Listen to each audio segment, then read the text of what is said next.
मित्रों नमस्कार। आप सभी का टारगेट विथ यस के में स्वागत है। और इसके पहले आप देख रहे हैं कि हमारे चैनल पर जो है मैथ की क्लास चल रही है, जो अंकित सर के द्वारा पढ़ाई जा रही है।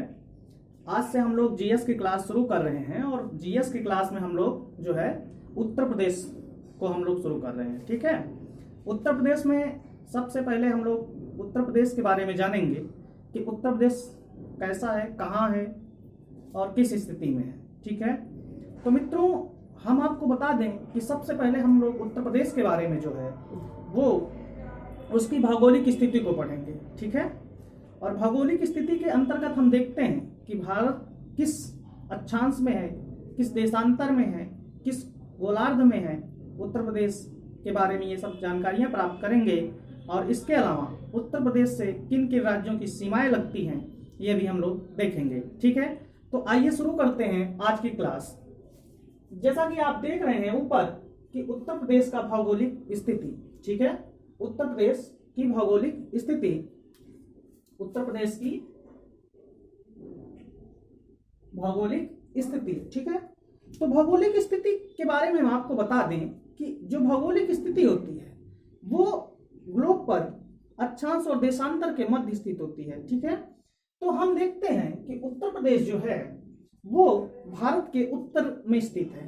कहाँ स्थित है? उत्तर में स्थित है। और ये जो है गोंडवाना लैंड का पार्ट है।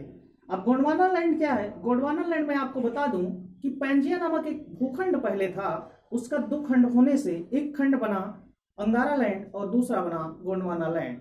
ठीक है, उसके बाद मित्रों हम बात करें तो उत्तर प्रदेश की, तो हमने जैसा कि बताया आपको कि भूगर्भिक दृष्टि से देखते हैं तो उत्तर प्रदेश पश्चिमतम गोंडवाना लाइन का भाग है। किसका भाग है? गोंडवाना लाइन का भाग है। उसके बाद मित्रों हम देखें कि उत्तर प्रदेश के दक्षिणी भाग में स्थित पठारी भाग, जो कि प्रायद्वीपीय भारत का भाग है, उसका अंग है जिसका निर्माण विंध्य क्रम की शैलों द्वारा प्री कैम्ब्रियन युग में हुआ था। ठीक है मित्रों, हम उसके आगे चलते हैं और देखते हैं कि उत्तर प्रदेश का अक्षांशीय विस्तार क्या है। तो अक्षांशीय विस्तार की बात अगर हम करें तो उत्तर प्रदेश का अक्षांशीय विस्तार है 23 डिग्री 52 मिनट से लेकर 31 डिग्री 28 उत्तरी अक्षांश के मध्य उत्तर प्रदेश का अक्षांशीय विस्तार है। अगर हम कुल अक्षांशीय विस्तार की बात करें उत्तर प्रदेश की तो वो है 7 डिग्री 36 मिनट। कितना है? 7 डिग्री 36 मिनट। ठीक है, उसके बाद हम आगे चलें तो देखते क्या है कि उत्तर प्रदेश का देशांतरी विस्तार की बात की जाए तो उत्तर प्रदेश का देशांतरी विस्तार जो है वो है 70 डिग्री 3 मिनट पूर्व से 84 डिग्री 39 मिनट पूर्वी देशांतर के मध्य। कितना है? 77 डिग्री 3 मिनट पूर्व से 84 डिग्री 39 मिनट पूर्वी देशांतर के मध्य स्थित है। जिस तरीके से अक्षांशीय विस्तार उत्तर प्रदेश का कुल 60 डिग्री 36 मिनट था, उसी तरीके से प्रदेश का देशांतरी विस्तार 60 डिग्री 09 मिनट पूर्वी देशांतर है। उत्तर प्रदेश का कुल क्षेत्रफल की बात अगर करते हैं हम लोग तो 2,40,928 वर्ग किलोमीटर है। कितना है? 2,40,928 वर्ग किलोमीटर। उसके बाद उत्तर प्रदेश की पूर्व से पश्चिम की लंबाई पूछी जाती है आपसे, और पूर्व से पश्चिम की लंबाई जो है वो 650 किलोमीटर है। कितनी है? 650 किलोमीटर। तथा उत्तर से दक्षिण की लंबाई की चौड़ाई की बात करते हैं तो 240 वर्ग किलोमीटर है। ठीक है, कितना है? 240 किलोमीटर है। उत्तर प्रदेश का सबसे पूर्वी जिला की बात की जाए तो बलिया है और पश्चिमी जिला शामली है। ठीक है, अगर हम पूर्वी और पश्चिमी की बात करें, मान लो ये कि दो देशांतर रेखाएं हैं, यहां पर आपका मिलता है शामली और यहां पर आपको मिलेगा बलिया। ठीक है, और यहां से यहां की लंबाई जो है वो 650 किलोमीटर है। कितनी है? 650 किलोमीटर। ठीक है, उसके बाद हम बात करें उत्तर प्रदेश का सबसे उत्तरी जिला सहारनपुर। शामली के ऊपर आप देखेंगे, कहां देखेंगे? शामली के ऊपर सहारनपुर। और सबसे दक्षिणी जिला सोनभद्र है। क्या है अभी? सोनभद्र। और इसकी चौड़ाई की बात अगर करें तो वो 240 किलोमीटर है, जैसा कि हमने अभी बात की थी। ठीक है, उत्तर प्रदेश कुल 28 राज्यों तथा एक केंद्र शासित प्रदेश के साथ कुल मिला के 9 राज्यों के साथ अपनी सीमा बनाता है। कितने राज्यों के साथ? 9 राज्यों के साथ, ठीक है। और केंद्र शासित जो प्रदेश है वो जो है दिल्ली है। कौन सा है भाई? दिल्ली केंद्र शासित प्रदेश है। इसके अलावा उत्तर प्रदेश कितने राज्यों से? तो 8 राज्यों से भाई। अगर हम केंद्र शासित प्रदेशों सहित लेंगे तो 9 राज्य, और अगर केंद्र शासित प्रदेश को निकाल देंगे तो 8 राज्य उत्तर प्रदेश के साथ अपनी सीमा बनाते हैं। तो मित्रों इतना आप नोट करिए, उसके बाद हम आगे चलते हैं, ठीक है। इसके आगे हम देखते हैं, जैसा कि आपने देखा भी कि उत्तर प्रदेश 8 राज्यों और एक केंद्र शासित प्रदेश के साथ अपनी सीमा बनाता है। मित्रों मैं आपको बताना चाहूंगा कि 9 नवंबर सन 2000 के पहले उत्तराखंड जो है, उत्तराखंड ये उत्तरांचल के नाम से जाना जाता था। अब उत्तरांचल पहले इसको कहा गया उत्तर प्रदेश से अलग होने के बाद, बट अभी इसको उत्तराखंड कहा जा रहा है, ठीक है।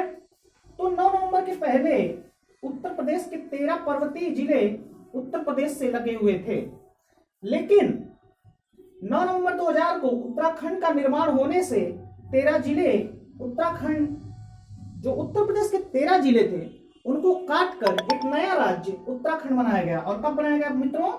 9 नवंबर सन 2000 को। इसके अलावा हम आपको बताना चाहेंगे, जैसा कि भी आपको मैंने बताया, एक केंद्र शासित प्रदेश, ठीक है, और 8 राज्य। तो उन 8 राज्यों की बात अगर करें मित्रों, तो उन 8 राज्यों के नाम हम लिख लेते हैं सीरियल से, ठीक है। आइए हम 8 राज्यों के नाम लिख लें। तो पहला अगर हम बात करें तो उत्तराखंड, दूसरा हिमाचल प्रदेश, तीसरा हरियाणा, चौथा राजस्थान, पांचवा मध्य प्रदेश,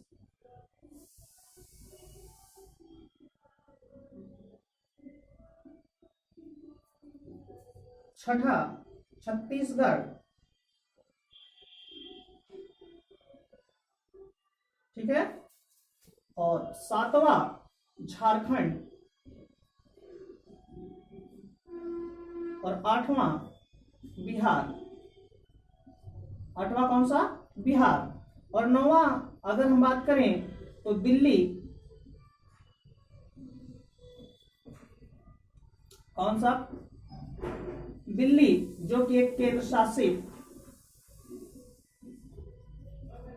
प्रदेश है, ठीक है। मित्रों मैं आपको कहना चाहूंगा कि हम जिस तरीके से लिख रहे हैं उस हिसाब से आप इसको नोट करते चलें, ताकि आपको दोबारा लिखने की आवश्यकता ना पड़े। इसके अलावा मित्रों जो हमसे क्वेश्चंस पूछे जाते हैं वो पूछे जाते हैं। अच्छा, इसके अलावा मैं आपको बता दूं, उत्तर प्रदेश की सीमा उत्तराखंड के पहले, जब उत्तराखंड का निर्माण नहीं हुआ था, तो 2 देशों से मिलती थी। कितने देशों से? 2 देशों से। और वो 2 देशों से मिलती थी। वो देश हुआ करते थे नेपाल और चीन का तिब्बत का जो पठार है, इससे मिला करती थी मित्रों। तो अगर हमें यह कहा जाए कि सन 2000 पहले के उत्तर प्रदेश की सीमा कितने राज्यों से मिलती थी, तो हम क्या कहेंगे? 2 देशों से, ठीक है। कितने देशों से? 2 देशों से। कौन कौन से? एक नेपाल से और एक चीन से, ठीक है। लेकिन उत्तराखंड का निर्माण होने के बाद हम अब, जो कि उत्तराखंड का निर्माण हो गया 2000 में, तो अब सिर्फ एक देश से, कितने? एक देश से नेपाल की सीमा, नेपाल की जो सीमा है वो उत्तर प्रदेश से मिलती है, हम ये कहें। इसके अलावा मित्रों आपसे जो पूछा जाता है क्वेश्चंस, वो ये पूछा जाता है कि नेपाल से किस राज्य की, किस जिले की सीमा, उत्तर प्रदेश की किस जिले की सीमा लगती है और किस जिले की सीमा नहीं लगती है। तो मित्रों इसको आप नोट करिए, उसके बाद हम आगे चलते हैं, ठीक है। तो अब हम देखते क्या हैं कि नेपाल, अच्छा अब हम आपको बताएंगे कि क्वेश्चन पूछा कैसे जाता है और गलतियां हम कहां करते हैं, ठीक है। तो गलतियां हम ऐसे करते हैं कि जब हमसे पूछा जाता है कि नेपाल से कौन से जिले की सीमा नहीं लगती है, अब जब हमें पता होगा कि नेपाल के साथ 7 जिले लगते हैं और उसमें पीलीभीत, लखीमपुर खीरी, बहराइच, श्रावस्ती, बलरामपुर, सिद्धार्थनगर और महाराजगंज। अच्छा गलती हम कहां करते हैं, तो गलती वाला जो आपका बिंदु है वो ये है लखीमपुर खीरी, ठीक है। कहता क्या है कि निम्न में से कौन सा नेपाल के साथ सीमा नहीं बनाता। तो ऐसे क्वेश्चन में आपको जो आपका ऑप्शन होगा वो पीलीभीत, दूसरा लखीमपुर, तीसरा सिद्धार्थनगर और चौथा जो है वो आपका हो जाएगा ललितपुर। क्या हो जाएगा? तो मित्रों आप बताइएगा जरूर कमेंट के माध्यम से हमें इसका आंसर क्या होगा। तो हम गलती कहां करते हैं, जब हम सही से नहीं पढ़े होते हैं तो हम डायरेक्ट लगा देते हैं लखीमपुर खीरी को, जो कि इसमें सही आंसर क्या होगा, ललितपुर, ठीक है।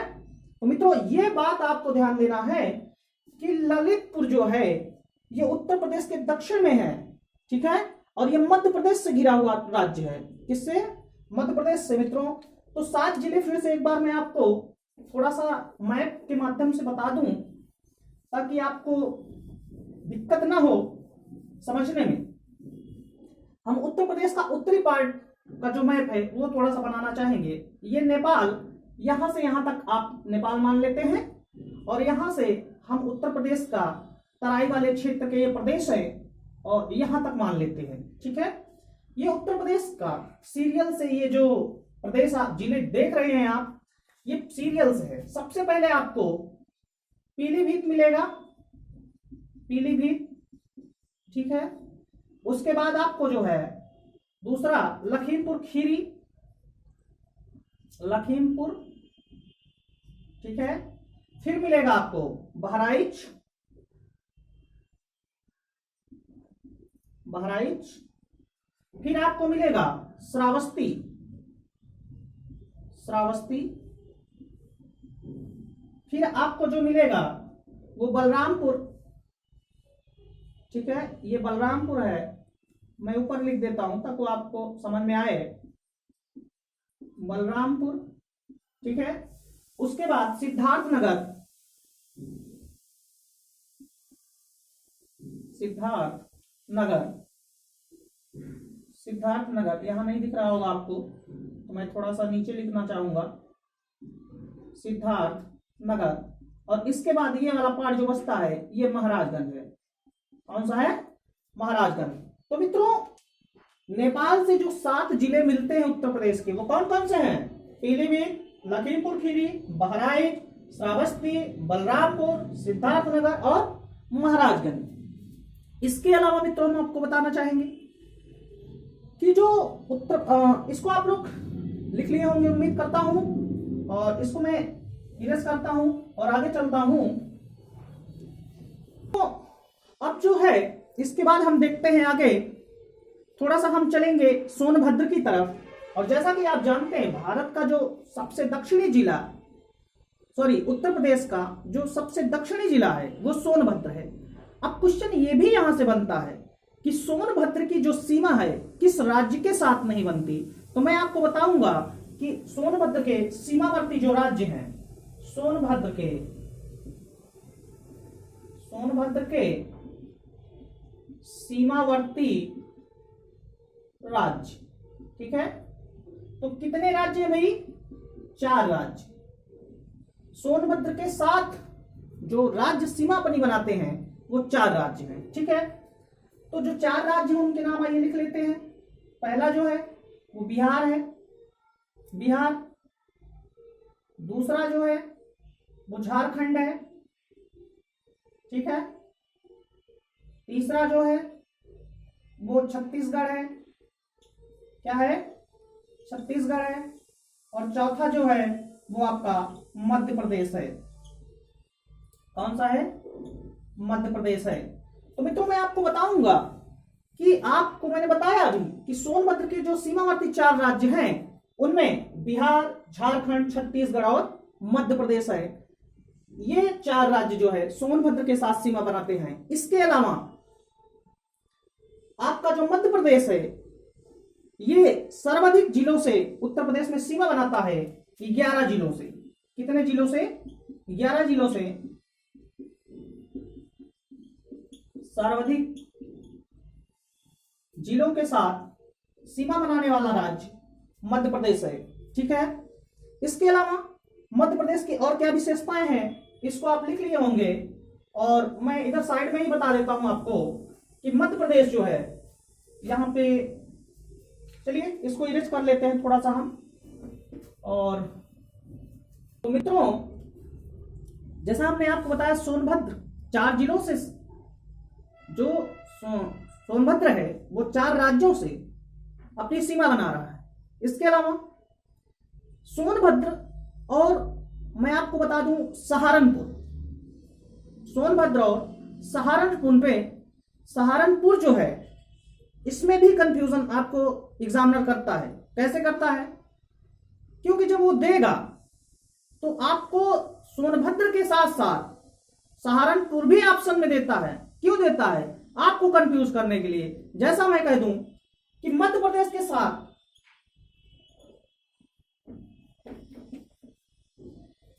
जैसा मैं आपको बता दूं कि अभी सोनभद्र हमने पढ़ा, अब उसके आगे हम क्या पढ़ते हैं? सहारनपुर से किन किन राज्यों की सीमाएं लगती हैं। तो सहारनपुर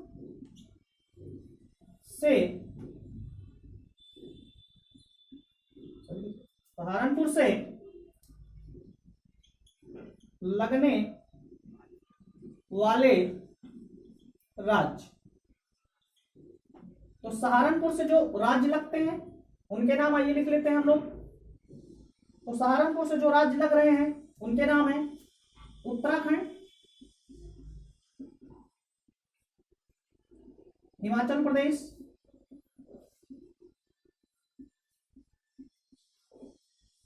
और हरियाणा। कौन सा? हरियाणा। 3 राज्य जो हैं सहारनपुर के साथ अपनी सीमा बनाते हैं। ठीक है। इसके अलावा मित्रों मैं बात करूं तो राजस्थान आप देख रहे हैं, आगे हम बात करते हैं राजस्थान की। राजस्थान एक राज्य है, इसके साथ यूपी के 2 जिले अपनी सीमा बनाते हैं। कितने जिले? 2 जिले। एक तो आपका मथुरा हो गया और एक आपका आगरा हो गया। आगरा और मथुरा, ये 2 जिले जो हैं ये आपके राजस्थान के साथ सीमा बनाते हैं। मित्रों आपको एक चीज और बताना चाहूंगा कि जो ये हिमाचल प्रदेश है, हिमाचल प्रदेश जो है ये उत्तर प्रदेश का जो सहारनपुर जिला है, या मैं यूं कहूं कि उत्तर प्रदेश के साथ सबसे कम सीमा लगने वाला राज्य है। उत्तर प्रदेश के साथ सबसे कम सीमा लगाने वाला राज्य। तो सबसे कम सीमा किसकी लगती है मित्रों? तो सबसे कम सीमा जो लगती है वो हिमाचल प्रदेश के साथ लगती है। लेकिन प्रश्न बनता क्या है? अब जब सबसे कम की बात की गई तो सबसे अधिक की भी बात की जाएगी। तो सबसे अधिक सीमा कौन सा राज्य बनाता है? तो यहीं पे लिख लेंगे सबसे अधिक सीमा बनाने वाला, उत्तर प्रदेश के साथ ऐसे लिखिएगा, यहां पे उत्तर प्रदेश लिख लीजिएगा ऐसे। उत्तर प्रदेश के साथ सबसे अधिक सीमा बनाने वाला राज्य तो कौन सा होगा मित्रों? मैंने अभी बताया था 11 जिलों के साथ अपनी सीमा बनाता है वो राज्य। और आपका पड़ोसी राज्य क्या है? वो मध्य प्रदेश है भाई। क्या है? मध्य प्रदेश है। इसके अलावा उत्तर प्रदेश का एक ऐसा जिला, उत्तर प्रदेश का एक ऐसा जिला जो 3 तरफ से मध्य प्रदेश से घिरा है, ललितपुर। ललितपुर मध्य प्रदेश से 3 तरफ से घिरा एकमात्र जिला। ठीक है। तो मित्रों 3 तरफ से आपसे पूछा जाएगा कि उत्तर प्रदेश का ऐसा कौन सा जिला है जो 3 तरफ से मध्य प्रदेश से घिरा है, तो आपका आंसर होना चाहिए ललितपुर। ठीक है, क्या होना चाहिए? अच्छा, एक चीज और मैं बता दूं आपको कि उत्तर प्रदेश का बदायूं जिला, जो बदायूं जिला है, उत्तर प्रदेश का बदायूं, यहां मैं ऊपर लिख दे रहा हूं, उत्तर प्रदेश का बदायूं जिला, ये जो है 9 जिलों के साथ, 9 जिलों के साथ सर्वाधिक सीमा बनाता है। ठीक है, तो सर्वाधिक सीमा कौन बनाता है? बदायूं बनाता है। जिलों की बात करा, अगर राज्यों की बात करेगा तो मध्य प्रदेश। उम्मीद करता हूं आपको समझ में आ रहा होगा ये क्लास। ठीक है मित्रों, तो हम आगे चलते हैं और आप लोग इसको लिख लीजिए। फिर उसके बाद हम मित्रों जब हम देख रहे हैं उसके आगे कि अभी हमने क्या पढ़ा कि सहारनपुर पढ़ लिया, अब हम देखेंगे कि हरियाणा के साथ कौन कौन से जिले सीमा बनाते हैं। उसके अलावा हम क्या देखेंगे कि बिहार के साथ कौन से जिले सीमा बनाते हैं। उसके अलावा हम मध्य प्रदेश के साथ सीमा बनाने वाले जिलों की नाम देखेंगे। तो हरियाणा के साथ आप देख रहे हैं कितने जिले सीमा बना रहे हैं? 6 जिले। कितने जिले? 6 जिले। 6 जिले हरियाणा के साथ अपनी सीमा बना रहे हैं। अच्छा, एक चीज मैं आपको बता दूं कि आप जब मैप पर जाएंगे तो ये जो जिले लिखे गए हैं यहाँ पे आपको दिख रहे हैं, ये एकदम आपको सीरियल से दिखेंगे। सबसे पहले सहारनपुर, फिर शामली, फिर बागपत, फिर गौतम बुद्ध नगर, फिर अलीगढ़ और फिर मथुरा। एक बार मैं फिर से कहना चाहूंगा, हरियाणा के साथ जो सीमा बनाते हैं जिले सहारनपुर, शामली, बागपत, गौतम बुद्ध नगर, अलीगढ़ और मथुरा। हम आगे चलेंगे बिहार के साथ, फिर उसके बाद देखते हैं कौन कौन से जिले सीमा बनाते हैं। तो बिहार के साथ 7 जिले सीमा बनाते हैं। कितने जिले? 7 जिले। 7 जिले सीमा बनाते हैं। कौन कौन से? एक चीज मैं आपको और बताऊंगा, ये जो महाराजगंज हमने 7 नंबर पे लिखा है, अभी महाराजगंज अभी किसके साथ सीमा बना रहा था? अभी बना रहा था नेपाल के साथ। तो नेपाल के साथ जब बिहार आता है तो महाराजगंज बिहार के साथ भी सीमा बनाता है और ये पहले आएगा। ठीक है, लेकिन मैंने यहाँ 7 नंबर लिख दिया। तो पहले महाराजगंज आएगा, फिर कुशीनगर आएगा, फिर देवरिया, बलिया, गाजीपुर, चंदौली और सोनभद्र।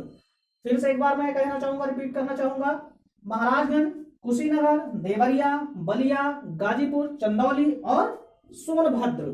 ठीक है, महाराजगंज, कुशीनगर, देवरिया, उसके बाद आपका बलिया, गाजीपुर, चंदौली, सोनभद्र। ठीक है, ये बिहार के साथ अपनी सीमा बनाते हैं। सबसे इंपॉर्टेंट जो है ये मध्य प्रदेश। ठीक है, तो मध्य प्रदेश जो है ये 11 जिलों के साथ अपनी सीमा बनाता है और ये उत्तर प्रदेश में सबसे अधिक जिलों के साथ सीमा बनाने वाला राज्य भी है। तो आइए देखते हैं, आगरा, इटावा, जालौन, झांसी, ललितपुर, महोबा, बांदा, चित्रकूट, इलाहाबाद, मिर्जापुर, सोनभद्र। तो हम कहें कि आगरा से निकले, कहां पहुंचे? इटावा, इटावा से आगे बढ़ेंगे जालौन, जालौन से फिर झांसी होते हुए ललितपुर के सफर करेंगे और वहां के बाद हम लोग पहुंच जाएंगे महोबा। महोबा से थोड़ा सा ठहराव लेंगे, फिर आगे बढ़ेंगे, बांदा पहुंचेंगे और उसके बाद भगवान राम की नगरी चित्रकूट में प्रस्थान करेंगे। वहां से प्रस्थान करने के बाद आगे हम बढ़ेंगे और प्रयागराज संगम पहुंच जाएंगे। इलाहाबाद, इलाहाबाद से थोड़ा सा आगे बढ़ेंगे, हम मिर्जापुर पहुंचेंगे और सोनभद्र उसके बाद हम पहुंच जाएंगे। और सोनभद्र पहुंचने के बाद यहाँ पर आराम से विश्राम करेंगे और फिर आगे देखेंगे कि सोनभद्र की सीमा 2 और राज्यों के साथ सीमा बनाती है, और वो राज्य हमने बताया है कि झारखंड और छत्तीसगढ़। तो मैं बता दूं मित्रों, इन दोनों राज्यों के साथ एक एक जिले सीमा बना रहे हैं। किसके साथ? झारखंड और छत्तीसगढ़। तो सबसे कम जिलों की संख्या की बात की जाए कि सबसे कम जिले किन राज्यों के साथ लगते हैं उत्तर प्रदेश के, तो झारखंड और छत्तीसगढ़ एक एक जिलों की। और सबसे अधिक की बात की जाए तो मध्य प्रदेश 11 जिलों की। तो मित्रों, आज की क्लास कैसी लगी आप लोग कमेंट के माध्यम से हमें बताइएगा, और टारगेट विद यस के चैनल को सब्सक्राइब करिए, लाइक करिए, शेयर करिए, और जो भी कमियां हो क्लास में उसे कमेंट के द्वारा बताइए, ताकि मित्रों उसमें सुधार किया जाए। और आज की क्लास को हम यहीं पर समाप्त करते हैं। बहुत बहुत धन्यवाद आप लोगों का।